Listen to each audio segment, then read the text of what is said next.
You're listening to Opera Box Score. Let's get ready to rumble!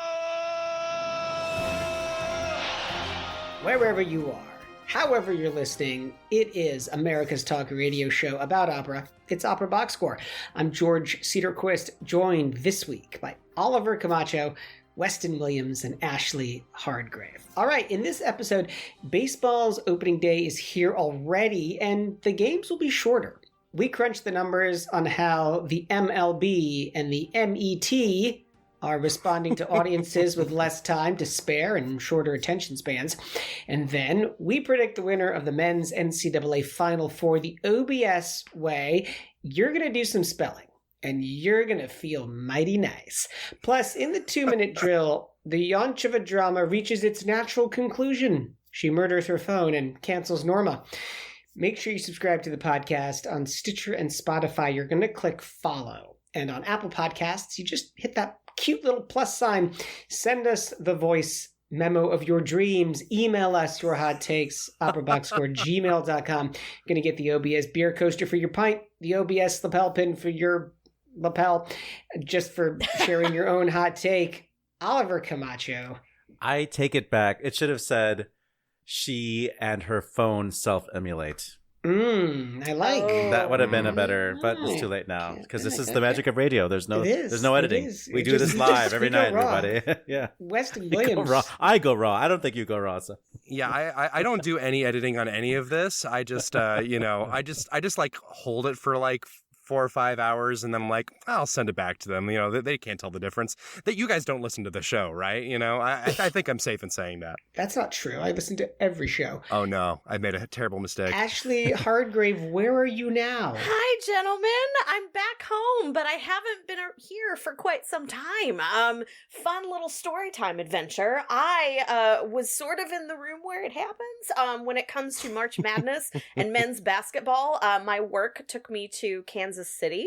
And when I got to Kansas City, like the whole city was just wild. And I was going for a conference of 10,000 people. So I was like, oh, the city's going to be busy. No, not a cab to be had, no lifts, no Ubers. I was like, what is this pandemonium? That's insane. They were also hosting March Madness, the Sweet 16 and the Elite 8 Midwest. So it was just full pandemonium. And then when I get to my hotel, all of a sudden I see these huge tour buses. And I'm like, wait a minute, what's going on? The entire University of Miami men's organization, all of the basketball players, the entire coaching staff, athletic trainers, cheerleaders, and the band were all staying in my hotel. And this is a small boutique hotel. Like, it's not big. So half the basketball team was on my floor. The athletic trainers were staying in the room next to me. I got to meet Coach Larinaga. He is so nice. And I saw Nigel Pack in an elevator, and then I saw him in the lobby after their win against Houston. At any rate, March Madness has been nuts, and now I have like an indoor window because I got to see one of the Final Four teams on their way to the Final Four. No number 1 seeds this time. There are 3 teams making their first Final Four appearances ever in school history. This has been a wild ride. And now I am an unofficial fan of Miami because they were all very nice people, so go Canes. Just how tall are they? They're so tall, George. Yeah. Oh my gosh. They're almost as tall as Weston. Almost. Wow. I could have gone pro. Incredible. Let us talk some opera. Subject to interpretation and analysis, let's crunch the numbers. Major League Baseball's opening day is Thursday, March 30th, and with it comes changes to the rules to streamline the game for fans that are dissatisfied with 3 hours plus games, and of course the lowest runs batted in percentages in half a century. Meanwhile, operas with shorter running times are gaining popularity with opera audiences, whether that's truncated versions of the classics or one-act world premieres that clock in under 2 hours, even under 90 minutes. In other words, both mediums are responding to audiences with less time to spare and shorter attention spans. We're going to crunch the numbers and compare and contrast these two art forms, try and figure out what is going on. So, team, if we start with baseball, and this is stats I found on a website called Bleed Cubby Blue. Just a side note, I had a friend who was a bartender in Wrigleyville for years, and I was like, so how long does it take you to start hating Cub fans? And he was like, no, about 12 hours. That's generous.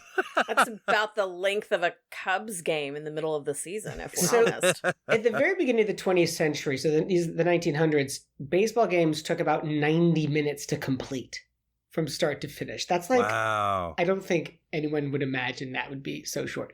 30 years later, the game takes 2 hours. This is before the Second World War. In the 60s, we're at 2 hours and 30 minutes. And at the beginning of the 2000s, we're at almost 3 hours. In fact, the average 9-inning Major League game in 2022 was just over 3 hours, 3 hours and 4 minutes. And as Ashley, you pointed out, that's just the actual game time. Exactly. And to be fair to Major League Baseball, they are actually 6 minutes under 2021's all-time high, which was 3 hours and 10 minutes. But the game has been rising in time limit consistently since first starting to really hit that 3-hour mark in 2014. But that's the thing. That's just the actual clocked game time. That's not counting your commute to the park. All of the rituals that go along with baseball games, like anthems, seventh inning stretches, getting out of the park and wading through drunk, maybe or maybe not Cubs fans. So if you're doing the whole game, it's like a minimum 5-hour commitment. So do some math. 5 hours for one game for 162 games over a season from April to October, if you're lucky. So for Chicago fans, it's more like August, September, but you get the gist. So these MLB teams have seen a 6% decline in attendance, even as much as a 20% drop since 2019. So actually, what are the rule changes in a nutshell designed to speed up this sport? So basically, in September of last year, the voting body for the MLB passed this sweeping set of rule changes. Their hope was that they fundamentally overhaul this game, we increase action, we speed things up. So they're doing 5 different things in total. There's the pitch clock, eliminating the shift, pickoffs, bigger bases, and positions players pitching. So for me, we could talk about any of these, but the one that I think is going to really make the most of an impact, because it's already showing that that's happening in the minor leagues, is the pitch clock. So there's not currently in Major League Baseball any sort of pitch clock. So you will see, pitchers taking borderline cigarette breaks between throws. And if a batter wants to psych somebody out, he'll put his bat down and shift and adjust whatever parts of his body he can before he decides to give it. It's all head games. So what they're going to do now is pitchers are going to have 15 seconds to throw a bitch. They're going to throw that bitch. That's in the locker room. Go on. I just got off of a flight. Can you tell? So if the bases are empty, they have 15 seconds to throw that pitch. If there's a runner on base, they give them a little bit more time. They give them 20 seconds. Hitters are going to need to be in that batter's box with 8 seconds left on the pitch clock. This rule has already been implemented in the minor leagues, and it had an almost immediate impact. Games have consistently clocked in at under 2.5 hours, which is kind of like what people are starting to see as the ideal baseball game time, but it's currently 3 hours shorter than the average for a Major League Baseball game. Meanwhile, in Operaland, let's take a look at some of these opera lengths. So the long operas, we can all, of course, guess exactly who those were by. Those people. In fact, I'm trying to look at the shortest opera that wasn't by Richard Wagner. Oh, Einstein on the Beach is 4 hours and 15 minutes.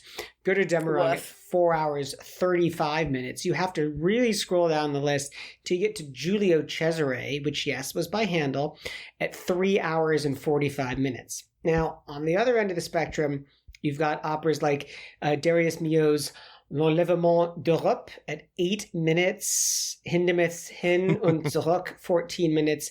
I'm also thinking about Schoenberg, Piero Lunaire at 40 minutes, Amal, Menotti, 50 minutes, and more recently, As One, 80 minutes long. Some of the works by because some of those work you just were talking about are from the last millennium. So. Exactly, right. So when I think about, contemporary operas, the sweet spot seems to be about 80 minutes long. So when we dive into it then, first of all, let's have a big question. If Americans have less time for sports and less time for opera, but there's obviously still the same number of minutes in the day, what is everyone doing with their extra time? I have an idea. Nothing. If the pandemic taught me anything, it's that we are overscheduled, both me personally and society as a whole. And especially when it comes to sort of during and post-pandemic, I have the attention span of a freaking goldfish, okay? Everything in our society has changed with the pandemic. And all jokes aside, I think this period of time, at least for me, and I'm pretty sure for pretty much everybody around me in my community, we've reevaluated the things that matter to us and what we actually want to do with that time, which we found to be so much more precious after we went through something that was so challenging. And sometimes that is nothing. Like, I am way stingier with my time than I used to be. I know I'm not the only one. It takes a lot more to get me out of the house and to commit to something, especially a multi-hour event, than it did pre-pandemic. So the Major League Baseball rules are obviously across the entire league, right? They have standardized all that. In Operaland, different opera houses are doing different things. They're programming operas by different length team. Have you seen any patterns in terms of, houses of note moving to seasons that feature significantly shorter operas, or is it still really more unpredictable and kind of catch as catch can? I mean, it depends on where you go. I mean, I think the one of the big things that keeps getting brought up about the past couple of seasons at the Met is that, the monster, 5-act Don Carlos, had such terrible attendance, but all these new operas that, you can sing it, I mean, much more quickly than that. I think that has more to do with the newness, perhaps, but there is definitely a factor there. I actually went to The Life and Deaths of Alan Turing this past week at Chicago Opera Theater, and How I brought long was my. It was not a super long. It was not super long. It wasn't super duper short. I believe it was under 2 hours. Certainly. The intermission was really fast, almost too fast. I had nothing to eat that day, so I ran out to during the intermission to get a cookie, and I was the third person in line, and everyone else had to run back in the theater. But I do think that there's a definite trend of having operas be shorter and shorter, which is something that's started happening in the 20th century. Certainly, I feel like my go-to example of not just the operas, the new operas themselves being shorter, but the change in taste.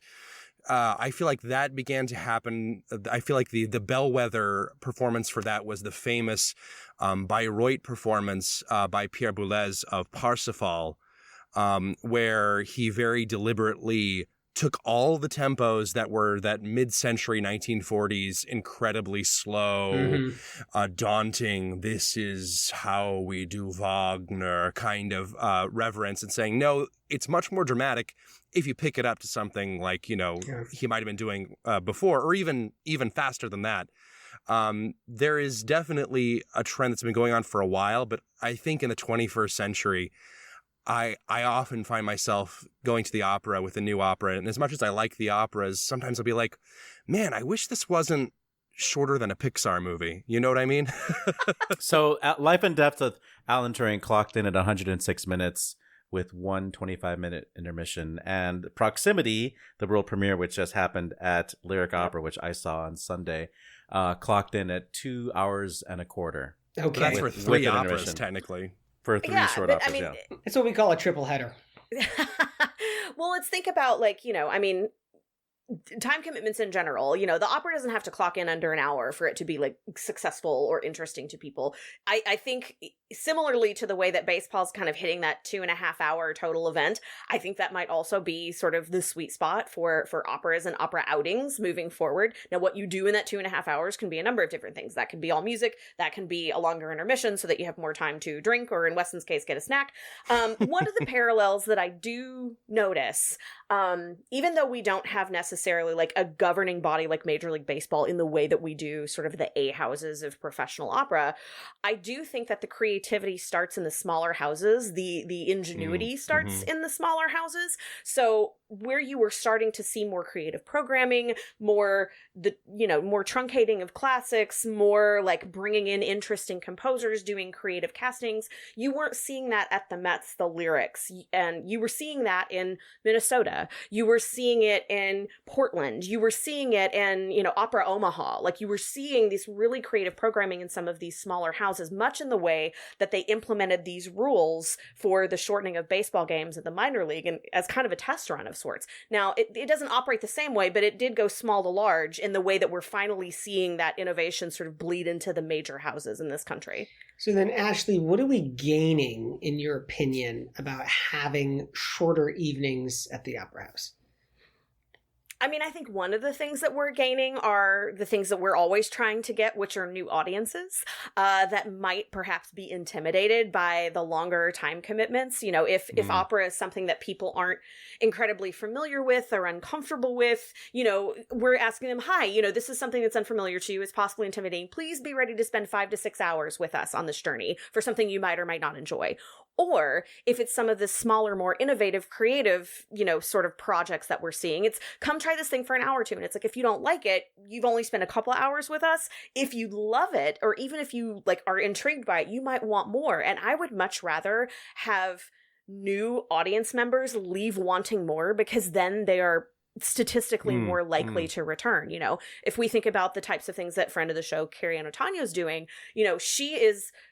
First of all, if you're not following her on Instagram and TikTok, freaking do it. I don't know what you're doing with yourself. But for people that are opera curious, send them to Carrie Ann Otanyo. She does these little bite-sized videos about, what do you wear to the opera? What do you need to expect when you get to the opera? How do you feel? And she's like, you should wear things that make you feel dope. You should be comfortable. And it is demystifying and destigmatizing so many of the things that we want opera to be, which is more open, more accessible, and to gain new audience members. So one of the other things we can do is make the evening more accessible, which might mean that it's shorter.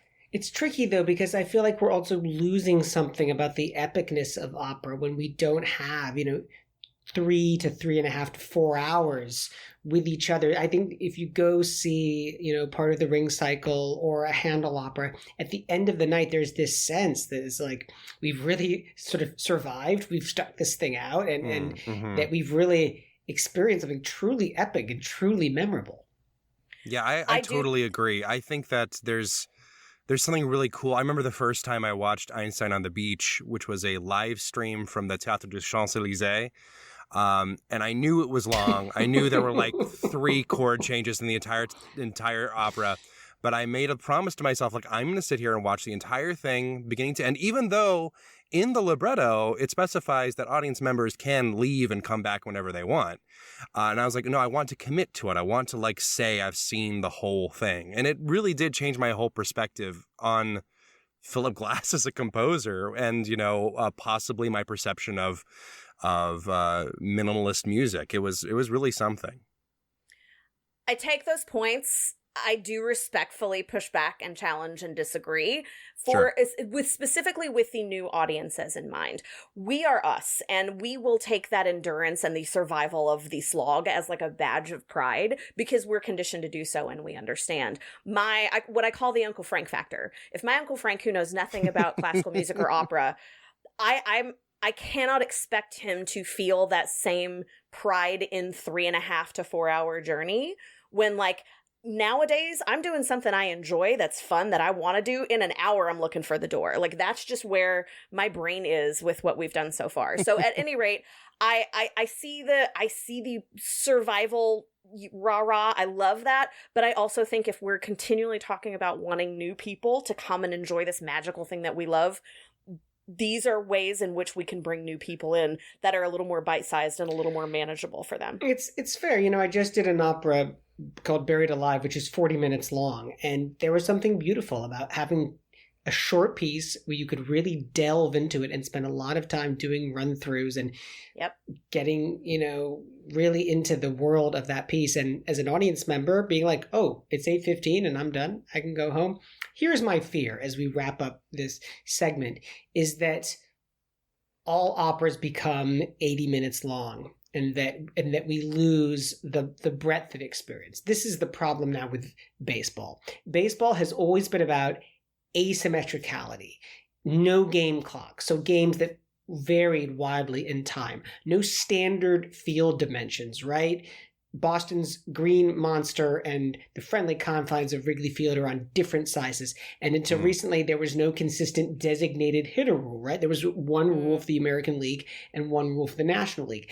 And as I see baseball become more homogenized, my fear is that opera houses are going to get less breadth in terms of the types of works that they're doing because they're trying to get it under a certain time point before the alarm rings. I don't mean to make this topic any longer, but I don't really see. I saw what you Ironically, did yeah. I don't really see that we're in danger of operas being too short. I mean, Fire Shut Up in My Bones was about 3 hours.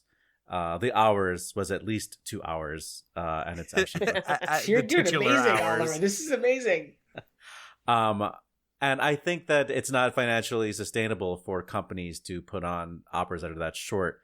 Because it doesn't, you still have to bring in the artist, you still have to bring in the director, and yeah, maybe you save money on, That's a good point. The rehearsal time, but it's still a show on your season, Mm-hmm. And I do think audiences feel cheated if they're not in the theater for at least 90 minutes. That is true. That is very, very true. There is definitely true of being cheated. Hey, let us know what you think. Send us a voice memo or email us your hot takes. Keep it brief. operaboxscore@gmail.com. You're going to get the OBS beer coaster and the OBS lapel pin just for taking the time to share your voice. Back to Ashley Hardgrave with a men's... No, take it again. Back to Ashley Hardgrave with a women's NCAA update. Because it's all about basketball this month. But the biggest NCAA college basketball history-making thing that happened this weekend was with the gals. Iowa's Caitlin Clark took her team to the Final Four with, wait for it, 41 points, 10 rebounds, and 12 assists. And she is the only college player in men's or women's NCAA history to do it. So she she is the only player of any gender, of any kind, to ever pull that off. So congratulations to Caitlin Clark. I think no one in NCAA college basketball has ever had a triple-double. That's... Not like that, not in tournament play. That's amazing.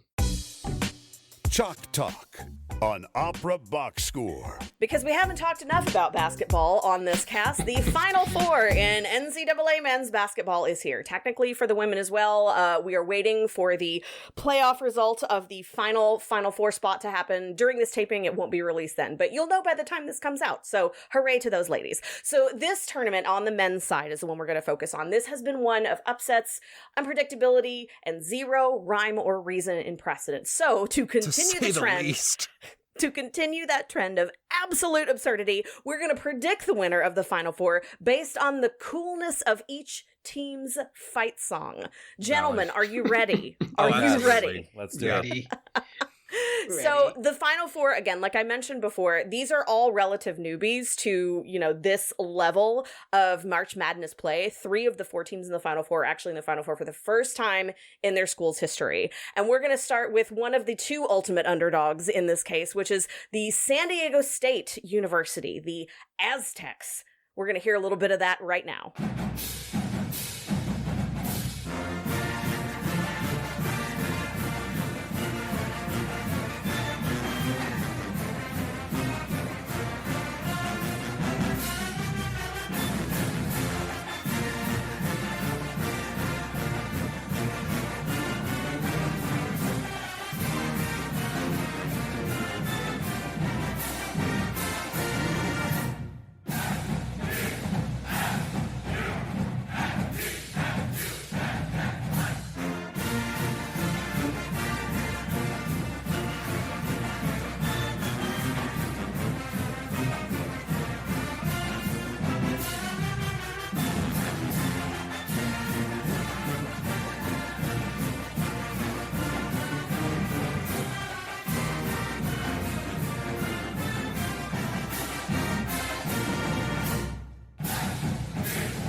All right, gentlemen.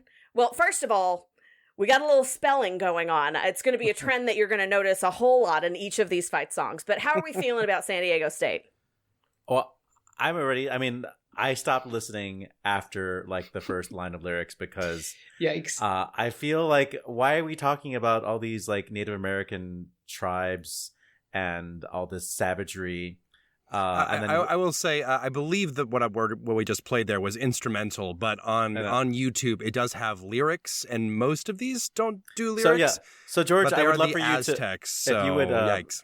post these videos that we're listening to so people can follow Definitely. along, because the lyrics are. This is actually a really brilliant YouTube channel. Whoever created this, called Hydra, where it's a level playing field. All the songs seem to be performed by the same artists, and so it's a very even quality of performance.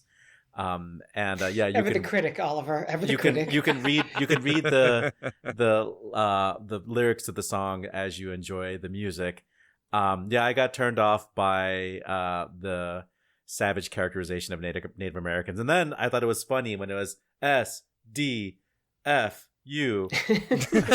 Well, sweetheart, it's SDSU. That's an S. That's a Sam, not a Frank, because it's San Diego State University. But I guess we won't be appreciate that counting you're on hearing one out. Oliver. We won't be counting on Oliver to do the spelling for the rest of So these. in the bracket, San Diego State is matched up against Florida Atlantic, which is in Boca Raton, by the way. Yes. What about that is their correct. fight song?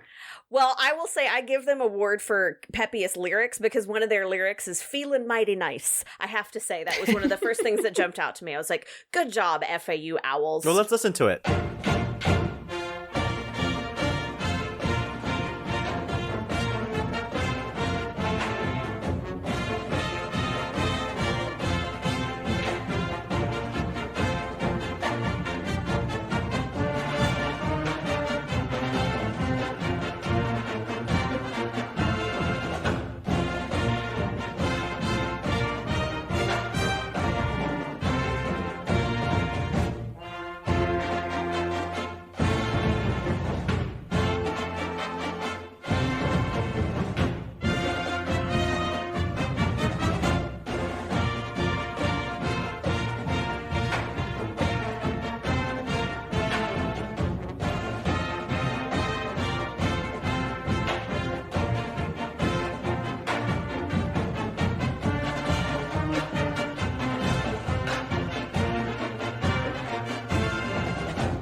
So yes, they were feeling mighty nice. Again, if you're looking at the references for this, you're not going to hear the actual singing of the text, but they are. It's a fun little feeling mighty nice jazz thing. You know, they all kind it's of start got with kind that of a same drum Sousa fanfare. marching band feel going on, and I thought that the percussionists in this band were pretty good. I really felt there's a lot of possibility for like some Chicago bucket boys in there, you know. It's all It's a about little that overly diatonic for my taste, though. That criticism Well- has been leveled at Florida Atlantic before. Like we I'm just- sure we're not the first ones to tell them that. And then moving to their neighbors to the south, let's go to my new best friends, the University of Miami. Let's hear a little of that.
So University of Miami is not in Ohio. No. No. But there is a Miami University, right? There is a Miami University in Ohio. Okay. But University of Miami is Miami, Florida. Okay, cool. Yep. I didn't know which one we were talking about, but That I was guess fun. That was fun. We should say that. Okay, well that stays in the show then, and then because like I guess the hurricanes would have been the key, the clue to there, and I don't know if it's not like a lot of hurricanes in the Midwest, thankfully. Well, plus the University of Miami, Florida's mascot is this pipe-spoking stork, which I have never understood. that's all. It's very Florida. Very Florida, yeah. It's very Florida, but it's so jazzy. It's like Miami, ba da da da da da. There's a funness to I it. found the like chant this to be one. really hard in that one, like hard to learn. Maybe very satisfying once you learn to execute it, but not the easiest one to pick up. So It's hard for Oliver to spell Miami. The pride of the slog once again, making it into another segment. And then finally, we're going to go out. Oh, I'm sorry, George. Did you want to add something about Miami before we move on? So Miami is playing UConn in the other side of the bracket. UConn, the University of Connecticut Huskies. UConn Huskies. Get it? Okay, good.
I love this one.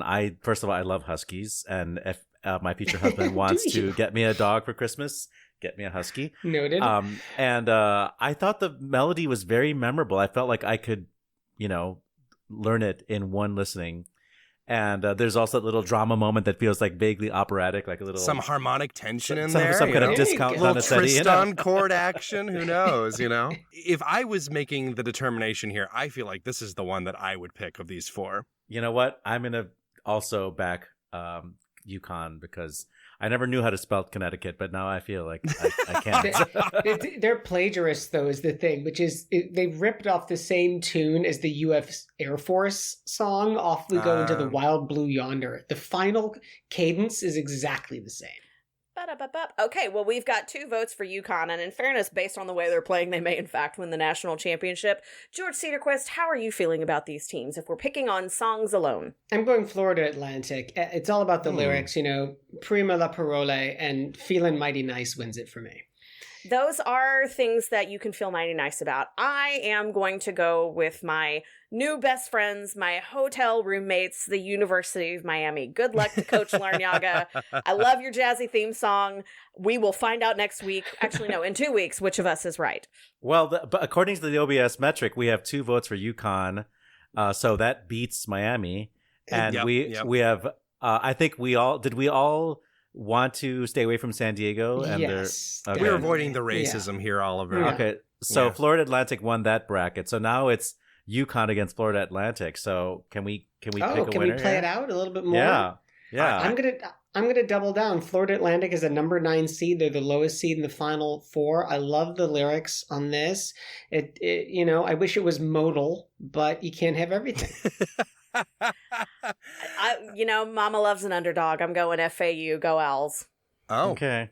I mean, I'm sticking with UConn. So, Oliver, are we going to have a tie here? This is I think What's we're gonna gonna have a happen? tie. I think it really comes down to the best mascot, and it's Huskies.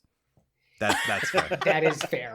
That is very fair. Yeah. Exactly. Well, you might have to help us break the tie at home as well.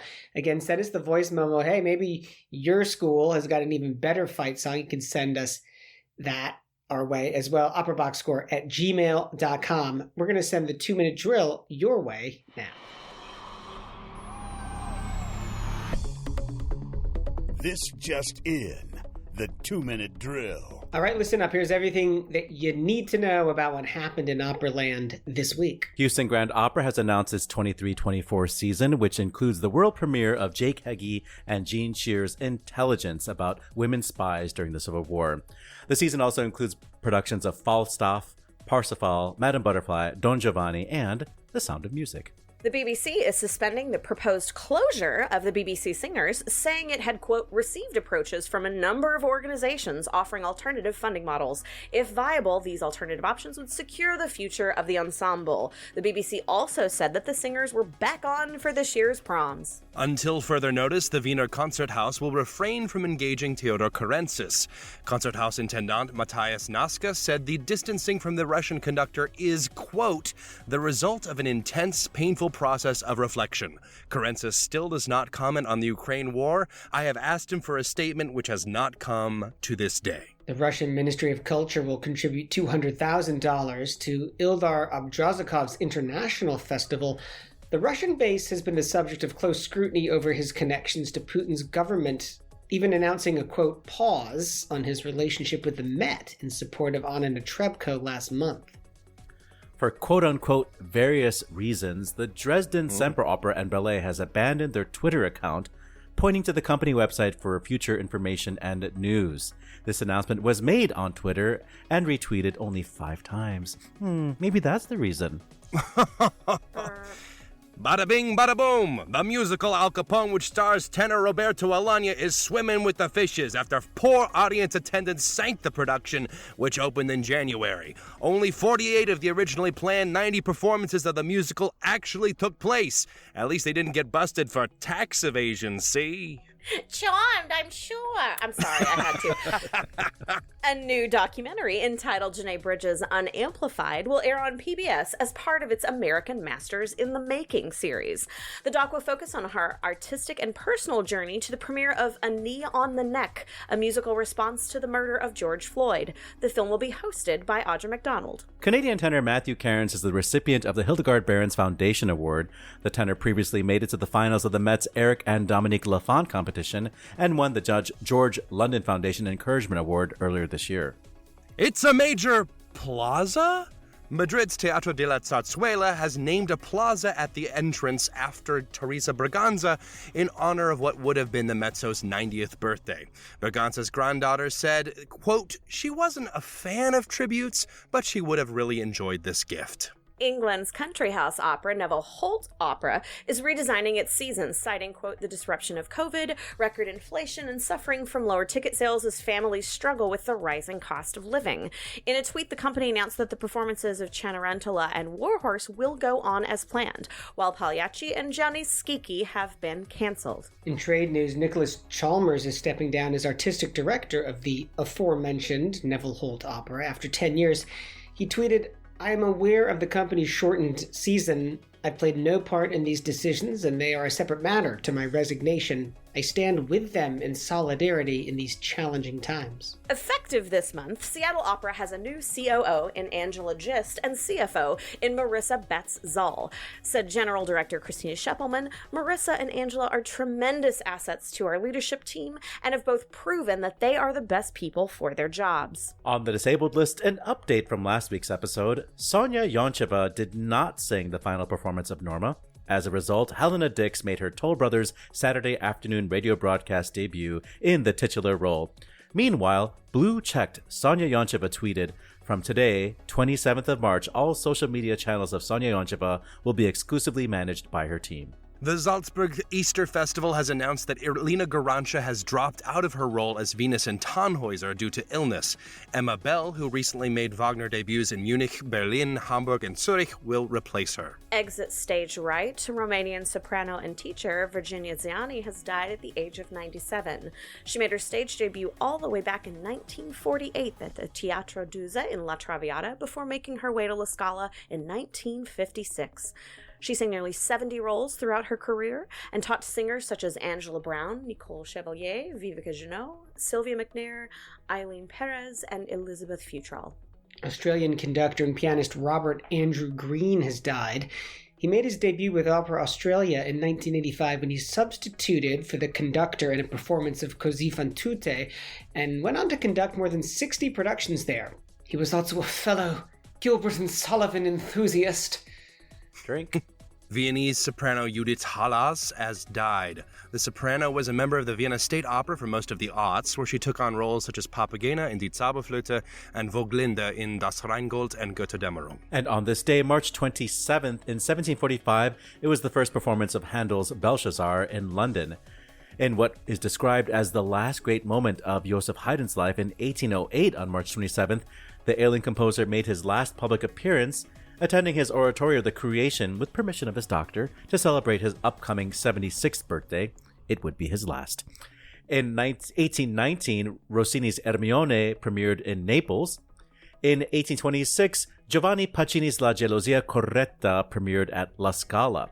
In 1851, composer Vincent d'Indy was born in Paris. In 1854, Heinrich Dorn's Die Nibelungen premiered in Berlin, beating Wagner to the punch on the same subject matter. In 1917, Puccini's opera La Rondine premiered in Monte Carlo. In 1927, Russian cellist and conductor Mstislav Rostropovich was born. Happy birthday to Danish composer Paul Ruders, born this day in 1949. We celebrate the birthday of the late Maria Ewing, born this day in 1950. And in 1958, it was the birth of LP Records. CBS Laboratories announced a new stereophonic long-playing record. And that is your 2-minute drill.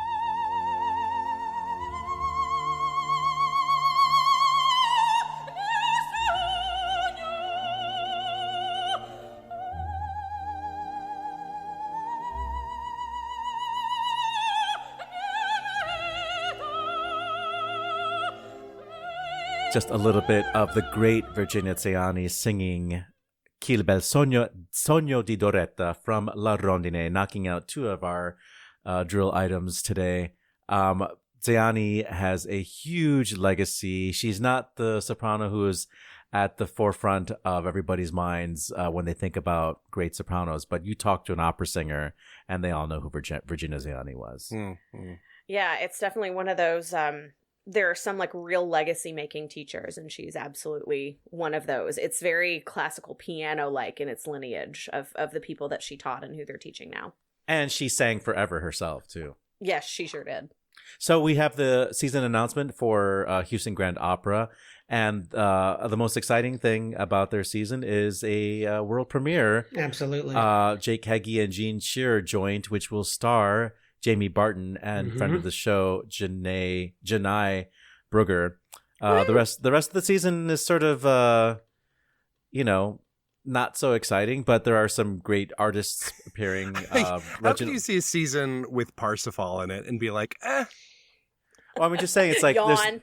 it's like one world premiere, one musical, and then everything else is standard canon, which is fine. It's not about the names, right? Russell Thomas, Christine Gerke, Aileen Perez, Luca Pizzaroni, like Jane Glover. These are great names. These are great artists. But the these productions are all co-productions from years ago that are being remounted. That's fair. That is fair. And once again, there's the classic move of like, this isn't really an opera. Sound of Music, I don't know if you all know this, a musical instead of an opera. But if we put an opera singer in the lead, if we just howdy. put Isabel Leonard in there as Maria, I'm sure she'll do a great job, though. I mean, I think that's definitely in her wheelhouse. But I see what you mean, George. It's not a lot. I mean, the world premiere is very exciting, but the rest is kind of standard rep, even though Parsifals and Falstaff are a little meatier than you would see at your typical regional house. Before we go on to the next topic, I just want to say that the BBC Singers thing, I mean, for those of us who are singers and like have a lot of singer friends who do choral music, we've been watching like the rage and like the the petitioning to keep this thing going. And like we didn't mention it last week, but all of these major choral ensembles or a cappella ensembles, smaller, chamber joints, signed a joint letter to the BBC to say, don't do this, and said why the BBC is the only professional choral gig. It is a full-time job to be in the BBC Singers, and all of these other organizations, which are essentially freelance organizations that have great reputations, they look up to the BBC Singers as having like, this is how you can actually have a career as a singer. And they do so much outreach. They do so much new music, in addition to performing, in very important events like the proms. And there was going to be a boycott of the proms if the BBC Singers weren't going to be on it this year. So BBC is covering its butt, but I do think it comes from this Arts Council England, these really bad decisions that have been made of late with defunding the arts generally in England. Well, yeah, and as a choral singer in America, honestly, it's like if the UK, who is pretty known for actually supporting choral singing, if they're having trouble funding their models, like what hope do we have over here stateside? That's the way that if I'm making money as a musician, that's how I'm making it. So as much as it's not, a direct correlation, it does make me nervous. I'm like, well, what's going to happen to us over here if they can't keep it up over there? Yeah. Agreed. I really hope that the funding comes through. And I really hope that someone is able to get poor Roberto Alagna another job as Al Capone. Roberto Lasagna. I will fund that myself. I want to see it so badly. Oh my God. It's so funny. By the way, could you all tell I was in Guys and Dolls in college once? It was dreadful. A person can develop an accent. They sure can. Proud of you. I think honestly an Al Capone musical sounds kind of fun. I know it had some controversy over its portrayal of women a few months ago. I vaguely remember that there was some hullabaloo about that, but I don't remember exactly why. But also, so fun, the mob fun being for bad who? to women. Go on. Exactly. So yeah, it's it sounds like it did very poorly, and I wish everyone involved well, and I wish someone would get to work on a good Al Capone opera. I think there is one out there, but I will say that I was on a flight home from France earlier this year, and there was a movie selection that I didn't know existed. It's called The Tenor, and it was about this Maghreb hip hop Maghreb rapper who discovered that he had an operatic voice, and there's a scene with him getting like a voice lesson from Roberto Alagna, which was it was actually a really fun thing to see Roberto Alagna in a movie trying to act like himself. I mean, the other thing that this story shows you is that like new musicals are happening outside of the U.S., right? Like I think we feel that Broadway dominates the industry, which it does, but there are other creatives out there. This show did, what was it, 40 odd It did about performances half of its performances at the Folie Bergère of all places. So like people are making musical theater work outside the US, but it just shows you how difficult it is to really make it stick. Yeah. I mean, let's see if it lasts as long as, or let's see if Bad Cinderella lasts as long as this does, because boy howdy, those are some bad reviews. Yeah. So in the continuation of fallout from the Ukrainian invasion, we haven't talked, maybe we did talk about this, but Ildar Odbratsikov, who was once one of my daddies, he seems to be self-canceling, And same with Theodore Correntis, who, you know, when he came onto the scene, I was so excited about just the type of music making that he was doing, like very, Right. very stylish, very, very, very like unique takes on things. And now I can't enjoy either of these artists, which is Right. a shame. Stupid. Yeah, But, and also Correntis's brand is so like you would think he would have said something at least, but you know, just goes to show that sometimes you can't always see the person in the music, which is unfortunate. But we don't. I mean, I'm like apologizing for Anna Netrebko too by saying this, but we don't know what pressure they're under to stay. That is fair. Aligned with their government, and like what type of repercussions there could be for them and their families if they come out and make a statement against, you know, Putin. So, Well, if you're anyway. Anna Netrebko, you get $200,000 from the Met. But yeah. That was tactical, though. You know, as I think we said on the show last week, in my opinion, Peter Gelb was like, you know what? I'm going to lose. It's going to cost me $200,000, and it's worth every penny to make her beg. I'm going to do it. And Slash go away. speaking of the Met, Sonia Yoncheva, she was a no-show for Mhm. I mean, ever since this whole thing started, she Jeez. never came back. And I don't know. We don't know. Is it because she can't sing Norma, or is it because she really was butthurt? You know, we'll never know. Yeah, and then of course I think the real sort of like indicator for me is is also the fact that she has exited Twitter, someone taken All away of her social media, apparently. Yeah. all of it. I told you, it's like when grandma gets too old to drive and you have to take the keys away. It's like, okay, thank you, grandma. Sit down. We'll take those. I wonder if that's what happened to Zemper Oprah Trust. It just seems like her publicist or her manager's like, okay, you effed yourself, and now you've got to like just disappear for a while, you know?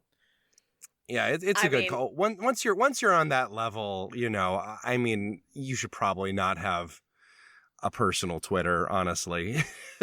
just because it's, there's so few times where it's beneficial to your career, and so many times when it's terrible for your career. Well, you know? I will say that as somebody who worked for a publicist and who contributed to very famous opera singers' social media.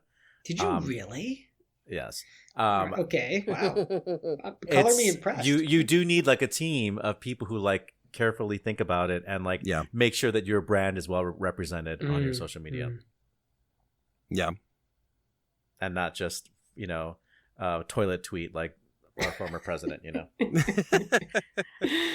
We have a running list of notes that we use to go through these conversations, and there's a really awful joke that's at the end, and it's mine, so I'm gonna own it and apologize. I wrote Neville Holt, more like Neville Halt. I'm sorry. I just have to. I'm really sorry. I kept thinking of Neville from Harry Potter, which is also canceled. So. But in the right posh accent, it does work. You know, Neville Holt. Drink? You can sell it. No, you can sell it. Let us wrap this show up. Good call. Bad call on Opera Box Score. Good call, bad call to finish things off for you on this episode. We're going to start, as always, with Oliver Camacho and a good call or a bad call. You know, it's a good call because Carlos Alcaraz, you know, we talked about it last week. He just won Indian Wells, and now he's already in the second week of the Miami. He's clearly going to enter the second week of Miami Open.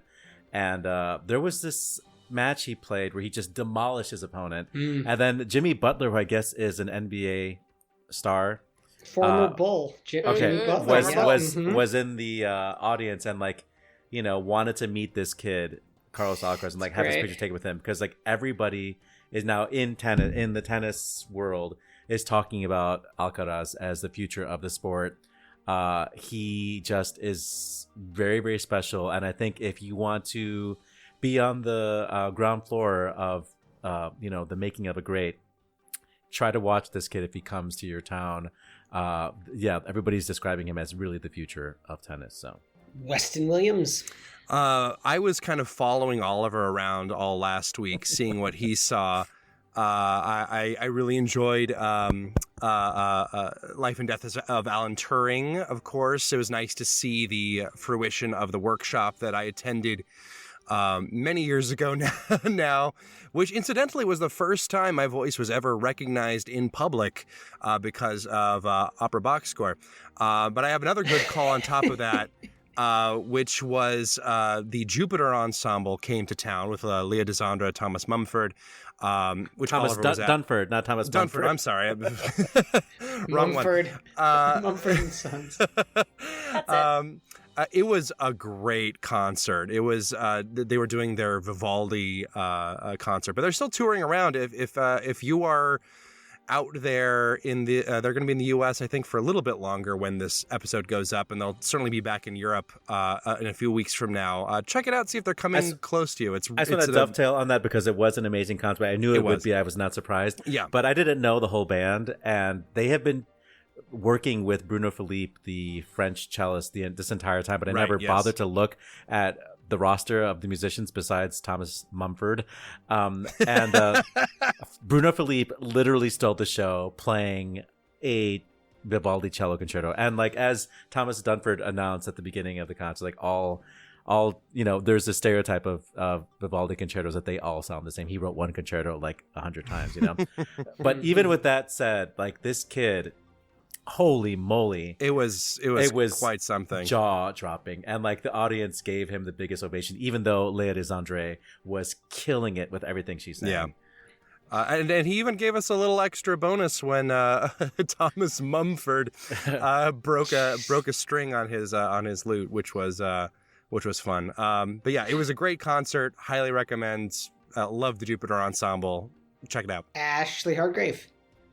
I'm going to have to end it with a bad call for the National Hockey League, specifically for my beloved Chicago Blackhawks, who are the latest franchise to drop Pride jerseys during their Pride night. What? They said they were doing this for fear of the safety of their Russian players, since our buddy Vlad is so anti-LGBT. Basically, Chicago said that their defenseman, Nikita Zaitsev, is a Moscow native, and there are other players with Russian family members that are still in Russia. And so they didn't cancel the Pride night. They didn't cancel all the other Pride activities, but they just canceled wearing the Pride jerseys. And there are a couple other teams with Pride nights coming up.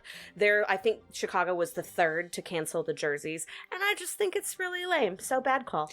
It's completely lame. The Rangers and the Flyers have already made that exact same mistake and caved into pressure. I do not understand it. I don't get it. I don't like it. That's it for this week's edition of America's Talk Radio Show about opera. Make sure you subscribe to the show wherever you get your podcasts. Send us that voice memo. Email us your hot takes, operaboxscore@gmail.com. You're going to find links to stuff we've talked about at our website, operaboxscore.com. And that's also where you can put your money where our mouths are. Give back to the OBS on our donate page. Your announcer is Norm Waddell, your creative consultant is Oliver Camacho, and your audio editor is Weston Williams. For co-host Ashley Hardgrave, I'm George Cedarquist, asking you to continue the conversation about opera as you let your handlers manage your Twitter. We're back with an all-new show next week. You're going to get more opera headlines, more hot takes, and more Dunford and Sons. Join us.